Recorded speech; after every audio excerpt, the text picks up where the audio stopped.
Hey everyone, welcome back to my channel. This is the second episode of VM Sports Talk. I'm glad you are able to join me. I just want to say thank you to my friends, my family, and everyone who has supported me so far after that first video that I shared with everyone on social media.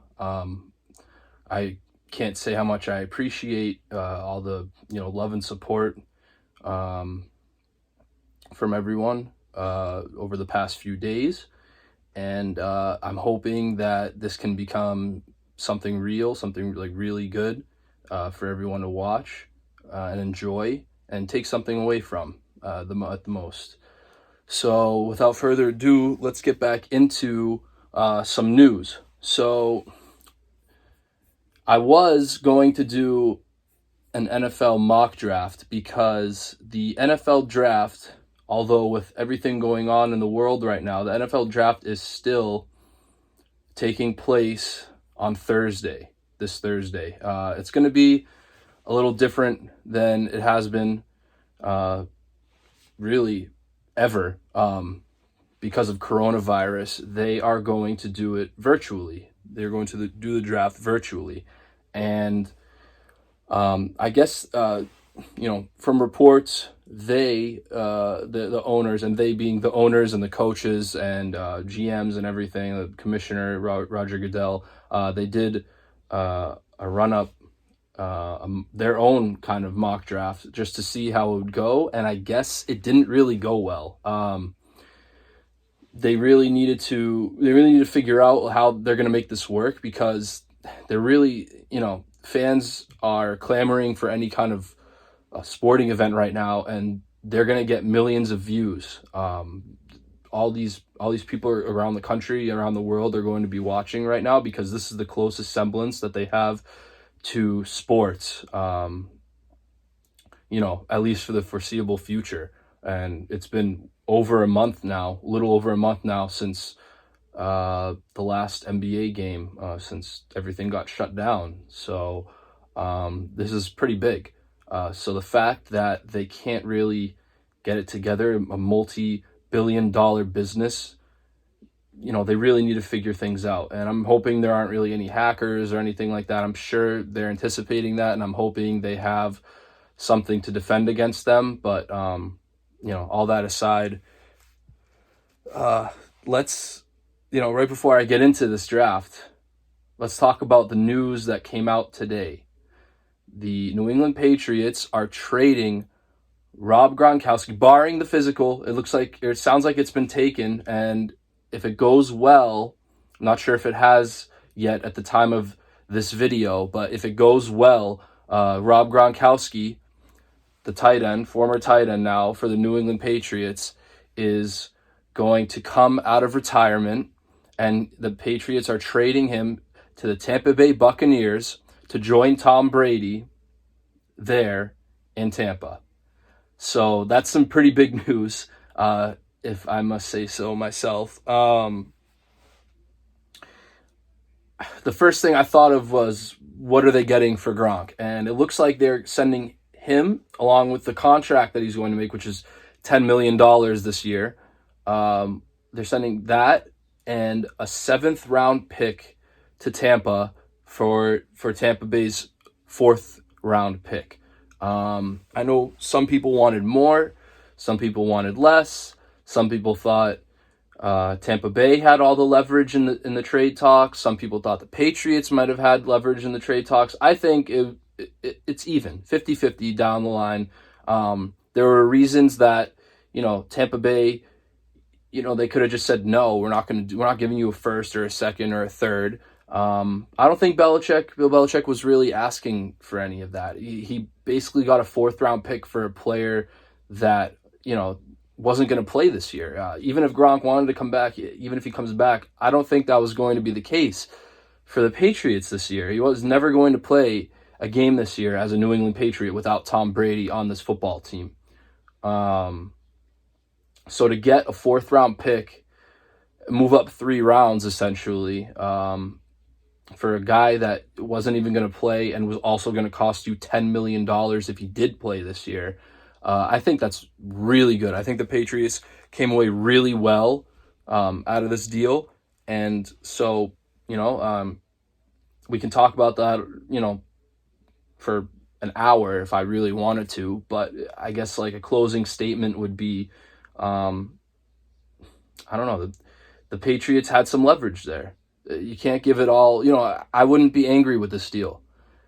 The Patriots needed to get it done. They're in rebuilding mode. Gronk was not going to play without Tom Brady. He made that evident when the Patriots tried trading him to the Detroit Lions for a first-round pick, which ended up being, I think, a really good pick from the Lions. I'm pretty sure it ended up being like number 8 or 9 that in last year's draft. The Patriots wanted to trade Gronk to the Lions for that pick before it became that pick, before it was that number 8 or number 9 pick. So granted, who knows if they make it that far, but who knows if the Patriots win the Super Bowl without Gronk that year, with the big catch that he had against the Rams in that Super Bowl. So, he said no to being traded to the Lions because he threatened to retire because he wanted to play with Tom Brady. So it looks like no matter what was going to be the case, you could have traded him somewhere else and it wouldn't have happened. You could have tried because he wasn't going to want to play there. He wanted to play with Tom Brady. So that's the bottom line. And the fact that he had the team kind of strapped like that in that kind of case, and they were still able to get a 4th-round pick for that guy, that's such great value. I would not knock Bill Belichick for that trade. I love that trade because, like I said in the last video, this is rebuild time. It's go time. We need to get this post Tom Brady life into we got to get it going, got to get it moving. So this is just helps one step closer. Before I move on to the draft picks, though, I guess one more thing I have to say, with this whole Gronk situation, I wonder what Julian Edelman's thinking. I mentioned in the last video, maybe they should try to trade him if they can get, something, hopefully like a 2nd-round pick or something like that. He's getting up there in age. He's 33 or 34 years old. His all of his buddies are gone, progressively over the last few years. Danny Amendola is going on his 2nd year in Detroit. He went to Miami before that, so he hasn't been a Patriot for a few years now. Tom Brady is gone. He's in Tampa, and now Rob Gronkowski is joining him in Tampa. He's got to be sitting there thinking, what am I doing here now? You have to wonder what he is thinking. I heard, I can't confirm this, but I heard, from someone close said that Julian Edelman actually favorited a tweet saying, he should ask for a trade to Tampa Bay. So I don't know if that's true or not. If it is, I wouldn't be surprised. He's, that's just the kind of person Julian Edelman is. Not a knock on him. I don't blame him. So I just don't know what's going to happen. I don't think anyone really knows what's going to happen. Who would have guessed that Rob Gronkowski would be a Tampa Bay Buccaneer, yesterday or even earlier today? Who would have ever guessed that Tom Brady would be leaving the New England Patriots, a year ago, 2 years ago, ever? So, it seems like anything's possible. You can't forget, although, this is a sport, it's also a business. So there's business decisions to be made. So with that being said, I'm going to move on to the draft, because I really do want to get this done. I've been meaning to get it done. So I'm just going to do the first round. I'm just going to do a mock draft of the first round picks that I think, each team's going to use it on each player, between needs and just, best available player. I'm only doing the first round, and I'm thinking possibly doing another video on Friday. I might have in the background, the 2nd round and 3rd rounds, depending on what time of the day I start the video. I can react to whatever is going on there and, review those trades, or those trades and picks. There will be trades, so review those picks. There's going to be plenty of trades. And speaking of trades, I am not going to do any trades in this first round mock draft. I know a lot of people that look at mock drafts and do mock drafts of their own. They like to, go crazy and make some trades. And I'm not saying there aren't going to be any trades in the first round. I don't think anyone knows what's going to happen this year because, it's just such an unprecedented situation with the online live drafting that these GMs and coaches and owners are going to do, that there could be more trades than usual or there could be less trades than usual. I don't know, which side of the spectrum it's going to be, but for this now, just to make it less complicated, I didn't do any trades for these picks. So with that said, let's get into it. So for those of you that do know, obviously, you don't really have to listen to this, but for those of you who don't know the NFL draft, the players with the worst records start, with the number one pick, and it goes from there. So the Bengals, they have the number one pick, the Cincinnati Bengals, and the Kansas City Chiefs have the 32nd pick because they won the Super Bowl. Pats fans already know that. They should know that because they have been in that spot multiple times over the years. So let's see how this goes. And right before I start, speaking of trades, there already have been a few that are real. They've already happened. So I'm not mocking the trades. I'm not, this isn't something that's made up. The San Francisco 49ers struck a deal to send defensive lineman DeForest Buckner to the Indianapolis Colts for the 13th overall pick straight up. So the 49ers have the 13th pick and the 31st pick. There's rumors that they could trade out of both of those or one of them, and I honestly think that's entirely possible. They don't have a second, third, or fourth round draft picks. So I think trying to trade back and get more picks and making the team a little deeper makes perfect sense, but they also do have needs where they can really fill them at those two picks. So for now, I'm just going to pick there for them. The newly named Las Vegas Raiders, no longer the Oakland Raiders, the Las Vegas Raiders, which is really weird to say. They are at number 12 with their own pick, but they are also at number 19. It's the pick they acquired from the Chicago Bears in the Khalil Mack trade a couple of seasons ago. So they have two firsts. The Jacksonville Jaguars have the 9th pick, and they also have the 20th pick. The 9th pick is their own, and the 20th pick is from the Los Angeles Rams. That they acquired that pick in the Jalen Ramsey trade during the season. And the Minnesota Vikings have the 22nd pick, which they acquired from the Buffalo Bills in the Stephon Diggs trade this offseason. And they also have their own 25th pick. And obviously there's the Miami Dolphins. That's last but not least the Miami Dolphins, who they don't have one and they don't have two. They have 3 first-round picks in this year's draft. Number 5 is their own because they were absolutely horrible this year. They also have number 18 from the Pittsburgh Steelers that they acquired during the right before last season, I believe, for the Minkah Fitzpatrick and that Minkah Fitzpatrick trade. And there's also they also have the 26th pick that they acquired before last season, the Laramie Tunsil trade with the Houston Texans, which they also got a couple second-round picks in this year's draft, and they completely strapped the Houston Texans of all those picks that they gave up for Laramie Tunsil. Bill O'Brien is just on a complete tear of being one of the worst GMs, probably the worst GM, horrible GM on the Houston Texans. So I feel for them. DeAndre Hopkins, it's another conversation for another day. So let's get into this draft.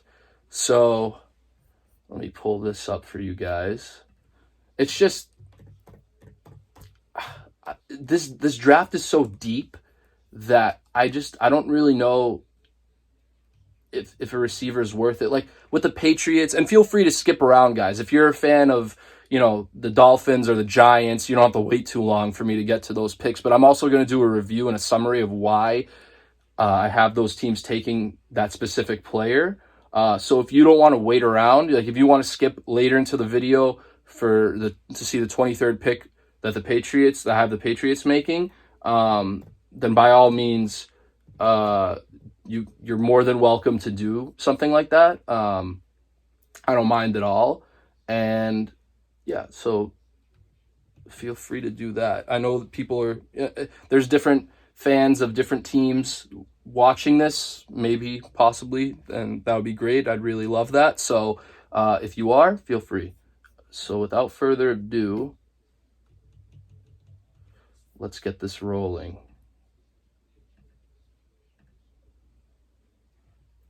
So with the first pick in this year's NFL draft, I have the Cincinnati Bengals selecting quarterback Joe Burrow from LSU.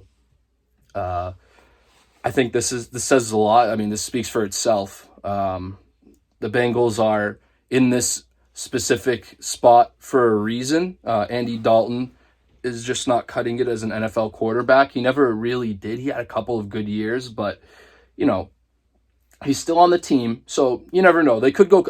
I've seen people go crazy and seen the Dolphins giving up like all three of their first round picks to move up to number one and taking Joe Burrow, but he seems to be the consensus number one pick, whoever is picking number one, and I really don't see the Bengals, giving that pick up, especially to someone also in the AFC, or this could be a guy that carries their team for the next 15 years at least. So I think this is a no-brainer, and it speaks for itself. So I'm moving on to the second pick in the draft, another one that has potential trade talks surrounding it, but like I said, no trades. So with the second pick in the draft, I have the Washington Redskins taking Chase Young, defensive end from Ohio State. He's arguably the best player in the draft, even better than Joe Burrow, but I have Burrow over him because, the Bengals, it's just an obvious need for them. The Redskins took Dwayne Haskins last year in the first round. It looks like that was a major mistake by them, but I don't think it's really time for them to give up yet. I guess they could take Tua Tua Tagovailoa from Alabama. That would be a huge risk also, but they have a new regime, they have a new coach in Ron Rivera coming over from the Carolina Panthers.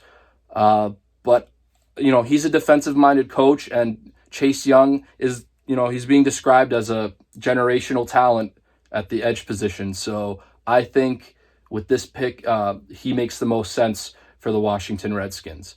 With the third pick, another one. So they're all pretty much surrounded in trade talks. With the third pick in the draft, I have the Detroit Lions taking cornerback Jeff Okudah from Ohio State. Not quarterback, cornerback. Just to be clear, he's easily the best corner in this draft. It's a huge need for the Detroit Lions. On paper, they don't have a horrible roster. It's yet to be seen if Matt Patricia can actually get things done as a coach.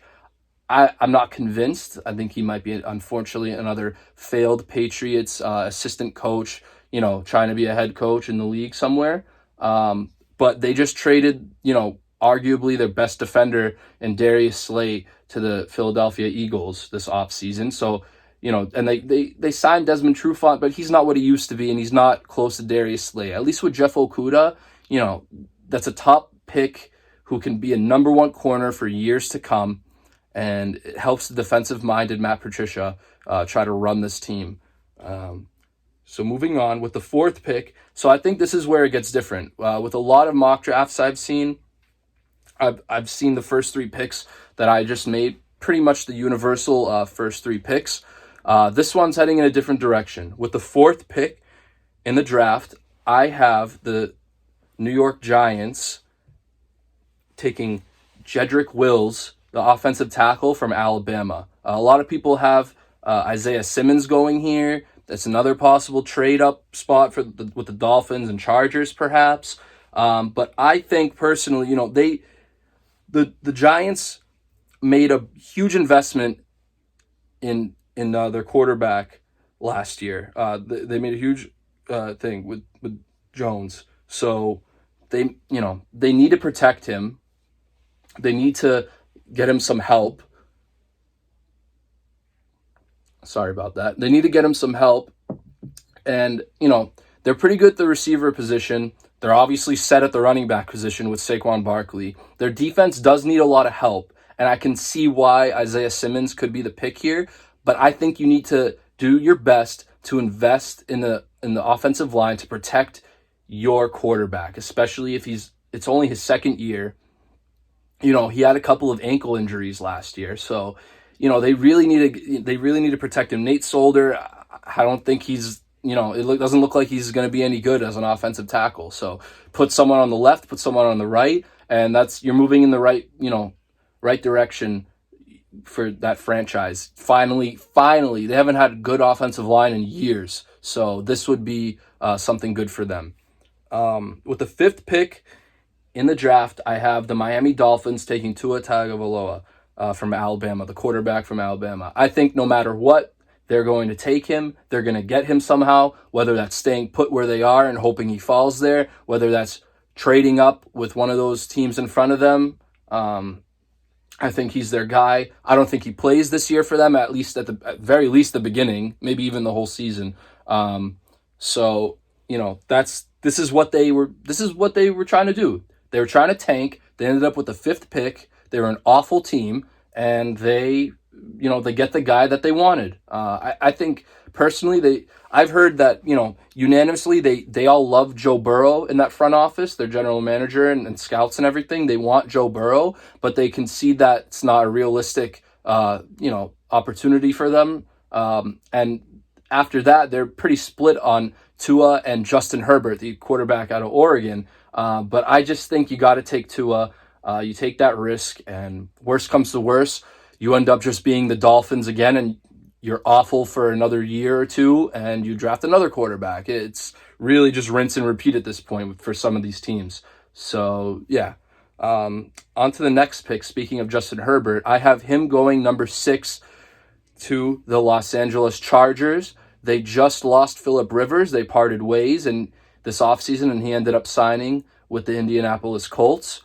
They have Tyrod Taylor, a quarterback this year, and although they have expressed, their head coach Anthony Lynn has expressed that he thinks they're set. They have a good roster, and he thinks they're set with Tyrod Taylor at quarterback. Maybe for this year, I don't know. He had a couple of decent years with the Bills, led them to the playoffs, one of them. So there's that. But he's a little older now. He's a mobile quarterback. He's going to get beat up. So I think getting the big guy Justin Herbert, who's a big arm.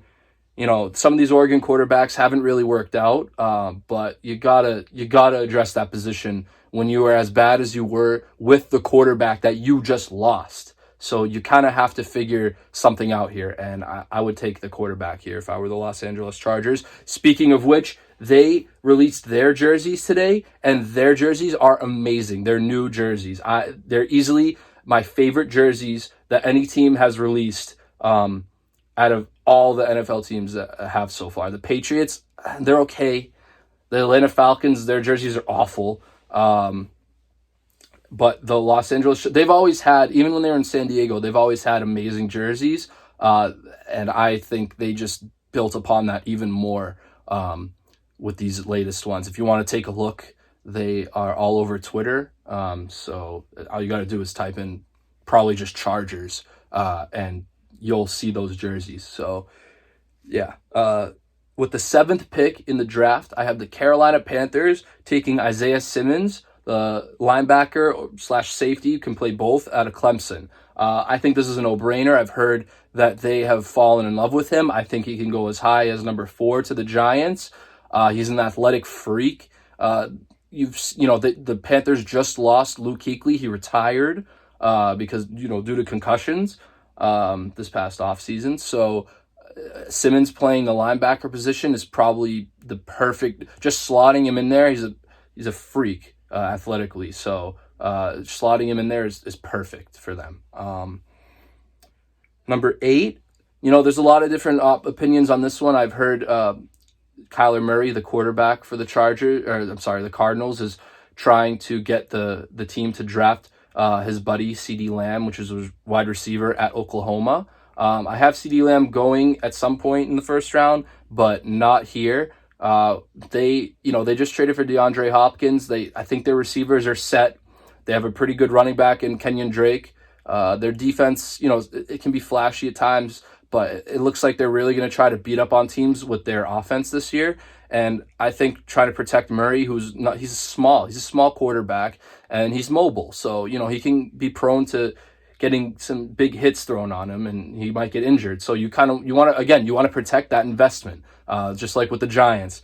So with the 8th pick, I have the Arizona Cardinals selecting Tristan Wirfs, the offensive tackle from Iowa. I think he can play guard too. So it doesn't either way. Wherever he plays on the offensive line, I think that helps them big time. It's gonna give Murray more time to get the ball to these elite receivers: DeAndre Hopkins, Larry Fitzgerald, Christian Kirk. They're all great receivers. Obviously, Hopkins is top 3, if not the best wide receiver in the league right now. So I think this is the perfect pick for them. With the 9th pick, this is a tough one because the Jacksonville Jaguars have a lot of needs. But with the 9th pick, I have them taking Derek Brown, the defensive tackle from Auburn. They just traded Calais Campbell to the Baltimore Ravens. They traded AJ Bouye to the Denver Broncos. They traded Nick Foles to the Chicago Bears. They just cut Marquise Lee, who I think is a great option for the Patriots to potentially sign and add to this wide receiver depth chart. But you got to, in my honest opinion, they're taking arguably the best player, on the board, and that's Derek Brown.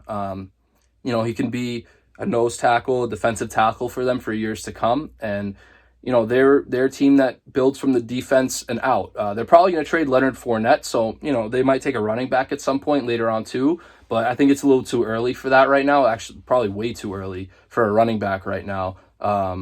And so, Derek Brown's the pick here for the Jacksonville Jaguars. With the 10th pick in the draft, I have the Cleveland Browns taking Andrew Thomas, the offensive tackle from Georgia. I think this is another no-brainer for the Browns. I think this might honestly be the pick that puts them over the top. I know people were saying that all of last year they traded for Odell Beckham.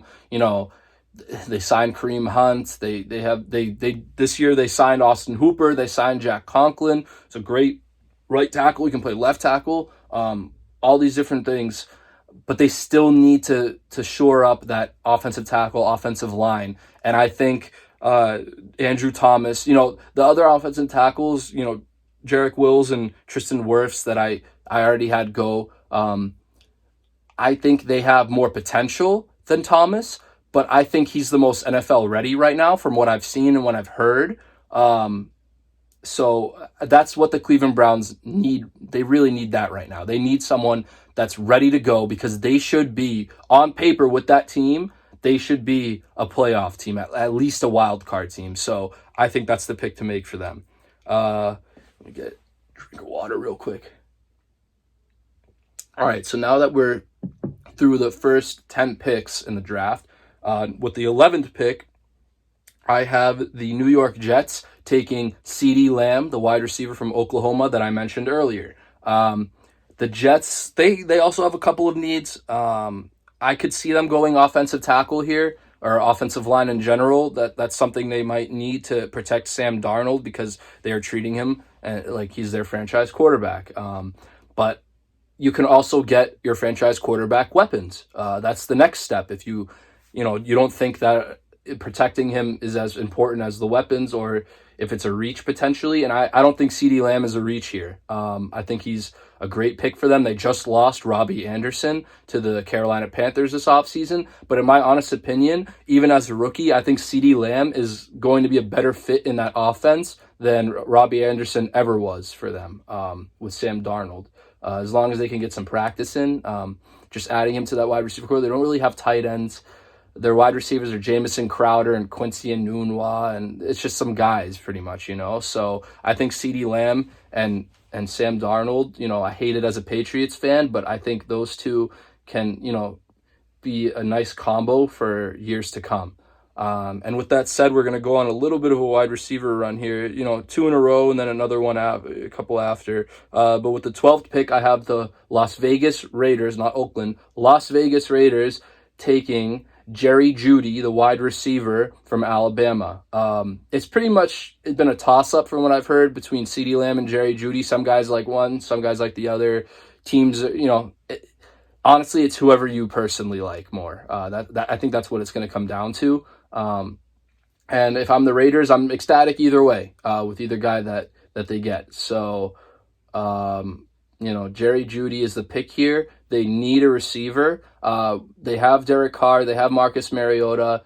They could go quarterback at some point. We'll see. But you got to at least help him out. They had Antonio Brown in their plans last year, and obviously he ended up being crazy. So we all know about that. We should know about that by now, all that news. So, so Jerry Jeudy, adding him next to Terrell Williams. They have some pretty good tight ends there. So this helps the Raiders build and start off hopefully on a good foot for them, a good note for them in their new home in Las Vegas. With the 13th pick, the San Francisco 49ers are taking defensive lineman Javon Kinlaw. I know a lot of people have a wide receiver here. Henry Ruggs is the one that comes to mind. And they do need a wide receiver, but keep in mind, I'm not doing trades in this mock draft, and they have another first at number 31, and this is a very, very deep wide receiver class. There's going to be some guys spilling into the second and third rounds that probably shouldn't. Like I said, they traded DeForest Buckner, who was, an all-pro defensive lineman for them, and they just traded him straight up for the 13th picks. They didn't want to pay him, and you can get Javon Kinlaw here, and you don't have to pay him right now, but he's someone that can work out and step in right away. They have a lot of depth on the defensive line and their defense in general, but I think this is the good pick for them. So with the 14th pick, Tom Brady's new team, Tampa Bay Buccaneers, trying to protect him, especially now that they have Rob Gronkowski to help with blocking. Why not get another offensive tackle, which is either way, with or without Tom Brady, it was going to be a need for them. So with the 14th pick, I have the Patriots taking Mekhi Becton, the offensive tackle from Louisville. This guy's huge. This is a huge human being. He can play on the left. He can play on the right. And I think that's, you invested in Tom Brady. You need to keep him upright. If you're the Tampa Bay Buccaneers, you're paying him a lot of money. He has the weapons in front of him. And so, they have a good, solid defense, run defense at least. So I think protecting Tom Brady and keeping him standing up is the way to win, as, Patriots fans know. So, this is the pick. And some people may have heard Javon Kinlaw and Mekhi Becton, the two picks I just took back-to-back at 13 and 14. They had red flags and drug tests recently. I'm not really taking that into account right now. They could possibly fall, and I wouldn't be surprised if they fall at all. They could not fall. They could fall heavily out of the first round. But with this, I'm not really taking that into account right now. So there's that. And moving on to the 15th pick, I have the Denver Broncos taking Henry Ruggs III out of Alabama, the wide receiver that I mentioned just a few minutes ago. He is a complete burner. He barely dropped any passes at Alabama. He has been compared to Tyreek Hill, at least on the field, hopefully not off the field. But he has the speed. The Broncos, they're buying in on Drew Lock as their quarterback of the future. And they really only have Cortland Sutton there. They drafted Noah Fant in the first round last year to be their future tight end. But Cortland Sutton is really the only receiver that they have that, stands out there. So getting this, Henry Ruggs there, they just signed Melvin Gordon and they still have Phillip Lindsay at running back. So getting these skill position players around Drew Lock, I think, is the way to go for them. I could easily see them going cornerback here. They lost a couple of guys there this offseason. They had to franchise Justin Simmons, their safety. But I think wide receiver, getting a second wide receiver in there, especially a young one, is the way to go with Drew Lock for the future. With the 16th pick, the Atlanta Falcons are taking, edge rusher Kaylavon Chasen from the LSU. There's a lot of LSU guys going. Makes sense. LSU was the number one team in the country, undefeated, and won the national championship. for this pick, the Falcons have skill position players, but they need a defense. Um, that's just the bottom line. They lost Desmond Trufant, so again, another team that could take a cornerback here. But I think Caleb Von Chasen's the best player on the board, and sometimes you just take the best available player. I've also heard the Falcons are the most likely team to either trade up or trade down. Like, it's almost a guarantee. So I don't even know if they're going to be here. But with this pick, that's the right move to make, to fill in on that defense. With the 17th pick in the draft, I have the Dallas Cowboys taking C.J. Henderson, the cornerback from Florida. He's, arguably the second best corner in this draft. Jeff Okudah, he was taken a lot earlier. The Cowboys just lost Byron Jones, their best cornerback, to the Miami Dolphins this offseason. So that is a spot that they need to fill. I could see them going wide receiver here to help out Dak Prescott, but I wouldn't risk it with the corners. I would go with C.J. Henderson if I were them. And so with the 18th pick, speaking of the Dolphins, I have them taking A.J. Epinesa, another defensive lineman, edge rusher from Iowa. The Dolphins still have a lot of needs. They could go offensive line here, but at this point in the first round, it's kind of a reach to take an offensive lineman. They could get someone later, a couple guys in the second round. That's really where I would target for them, the second round picks, third round later on, to try to get some offensive linemen in here for them. So, Epinesa they need to replace Cameron Wake, who left couple of seasons ago. So I think he's the right pick to make. Taking the best player, you rarely ever go wrong with that. And they made their defense a lot better this year. Kyle Van Noy, Byron Jones, like I said, they already had Xavier Howard, so their defensive backs are great. And Kyle Van Noy is a solid leader on the defensive side, but you still need some guys on that defensive line. So I think that's the right pick to make for them. With the 19th pick in the draft, I have the Oakland Raiders taking Xavier McKinney, safety from Alabama. They do have a lot of needs. They solved one with digging into Alabama, taking a wide receiver from there, and now they go with the secondary safety. They swung and miss on that position often, and they really need to help out their secondary. So without a really good cornerback on the board at this point, I have one going next pick, but I think Xavier McKinney's more worth it than the corner I have taking next, which is he's going to the Jacksonville Jaguars at number 20, and that's A.J. Terrell, the cornerback from Clemson. It's a little bit of a reach, I think, but they traded Jalen Ramsey, they traded A.J. Boye, they need to rebuild that secondary, they need to rebuild that defense. That's where they traded from the most.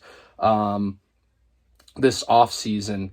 They still have Gardner Minshew at cornerback. It looks like he's going to be the guy heading into this year, and there won't be any Nick Foles to throw that off this time. So I think getting Derek Brown at number 9 and then now getting A.J. Terrell at number 20 is they come out great there, filling two positions that they really need to fix after trading some veterans away. And with the 21st pick, I had the Philadelphia Eagles taking Justin Jefferson, the wide receiver from LSU. I think this is a no-brainer for them. They do need linebacker help, but they historically don't take linebackers in the first round.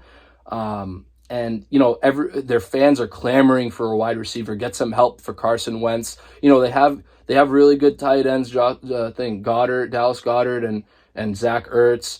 But, I don't know what's going to happen with Alshon Jeffrey. It's not looking good. And J.J. Arcega-Whiteside is still young, and he didn't really show much last year. My dog is crying outside my door. Hopefully you guys can't hear her. And the other wide receiver is Deshaun Jackson, who, he has elite speed even at his age right now, but he is as sure of a thing as getting injured in the NFL as anyone else. Add Alshon Jeffrey onto that too. So I think Justin Jefferson is the right pick to make for them. just to get some help on that offensive side, because they're usually a team that gets coached up on defense. With the 22nd pick in the draft, I have the Minnesota Vikings also taking a wide receiver, and it's T. Higgins from Clemson. The Vikings have 2 first-round picks. They acquired this one from the Buffalo Bills by trading their receiver and Stephon Diggs. So, it makes sense to me to replace him right away. T. Higgins is a solid wide receiver. A lot of guys get fed at Clemson. So, they're an elite team in college. And I think they have a pretty decent track record with wide receivers. Look at DeAndre Hopkins. So I think this is the pick for them to make, filling some needs that they created this offseason. And now with the 23rd pick in the draft, I have the New England Patriots, who they have a lot of needs, and a lot of people haven't taken a quarterback here. I don't. And I think if the Patriots get this guy, then everyone should be jumping for joy. They should be ecstatic if they get this guy. I have the Patriots at 23 taking Kenneth Murray, the linebacker from Oklahoma. I have watched some tape on this guy because I keep hearing his name. He's a leader on the field, on and off the field. There's no character issues. This is a classic Bill Belichick guy. He's all over the field. He gets, left to right, up the middle. He's a great all-around linebacker, and that's a big need for the Patriots because they lost Kyle Van Noy to Miami. They lost Jamie Collins to Detroit. Dante Hightower is getting paid a lot, and he's getting up there in age, and it takes one hit sometimes for him to be out for multiple weeks. And so I think Kenneth Murray can be a staple on this defense for years to come. So if you hear that name called on the New England Patriots pick, I would be super excited on Thursday. And if he goes beforehand or if they pass on him, I would be really upset. With the 24th pick, I have the New Orleans Saints taking Jordan Love, the cornerback from Utah State. The Saints, they don't really have too many needs. They're probably they might be the best all-around team in the NFL on paper, with just they signed Emmanuel Sanders, so they got that number 2 receiver spot. Michael Thomas is, he's up there with DeAndre Hopkins, probably, top 1 or 2, if not the best wide receiver in the league. They got some decent tight ends around there. It's too early for that, though. Alvin Kamara is a great running back. Latavius Murray was a great number 2 running back. Drew Brees has still got it. Their defense is solid. Their offensive line is great. And so I think, and like I said, Drew Brees is, he's still got it, but he might retire after this year. He almost retired, I think, after this past season. So if you have a guy that's playing year by year on contracts, he's up there. He's not too much younger than Tom Brady. And speaking of Tom Brady, you have him in that division, so I could see them not going quarterback here just to, shore up the defense or something, because, there's probably a sense of urgency now with Tom Brady in that division. You got to play him twice a year. But the other 2 teams, they shouldn't really be worried about the Atlanta Falcons and the Carolina Panthers. They're okay, but they're not. This is going to be Tampa Bay and New Orleans in that division this year. And I think getting a guy like Jordan Love is definitely a good idea, because once Tom Brady's gone, who knows what the future is going to hold. Once he's done with that division and he retires. And Matt Ryan's getting up there a little bit soon. Sooner or later he's going to get old, and Teddy Bridgewater, you never know. So I think getting Jordan Love and trying to reset at some point after this year or even the next year, have him. Sorry, everyone. My dog came barreling into my room, so I had to take a quick pause there for a second. But moving on. I think Jordan Love being taken at 24 by the New Orleans Saints and sitting behind Drew Brees for a couple of years could do him really well. And I think, honestly, with no specific needs on the team, I think that's the best choice for the New Orleans Saints to make. And with the 25th pick, I have the Minnesota Vikings, solving another one of their problems after, with their depth releasing and trading players. I actually, they traded away Stephon Diggs, and I have them taking his brother, cornerback Trevon Diggs from Alabama. So yeah, he's Stephon Diggs' brother. So, there might be a little bit of confliction there, a little bit of tension after the way that ended between Stephon and the Minnesota Vikings. But they need he's probably the best corner available right now, and they need to make moves to make their team better because they're contending for the playoffs. So I think this is the way to go for the Minnesota Vikings. That would be interesting, and it might cause some drama, but who knows. With the 26th pick and their last pick in the first round, I have the Miami Dolphins taking Ezra Cleveland from Boise State. He's an offensive tackle. So like I said earlier, they might need an offensive tackle. They definitely need to take one.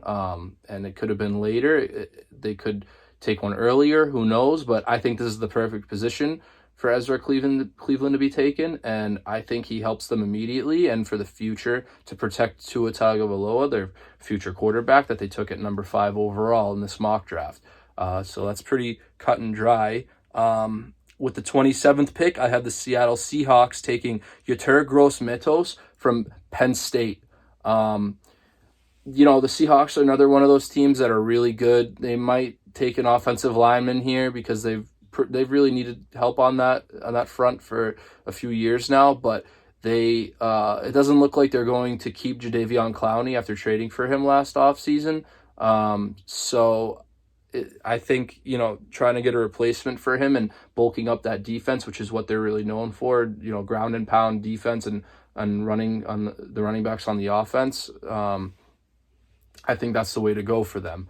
And with the 28th pick, I have the Baltimore Ravens taking Denzel Mims, a wide receiver from Baylor. This is another team, Lamar Jackson's the reigning MVP. They have a good running back system with Mark Ingram leading it. They have some great tight ends. They had to get rid of Hayden Hurst this offseason to make some space. Mark Andrews is a great tight end, though.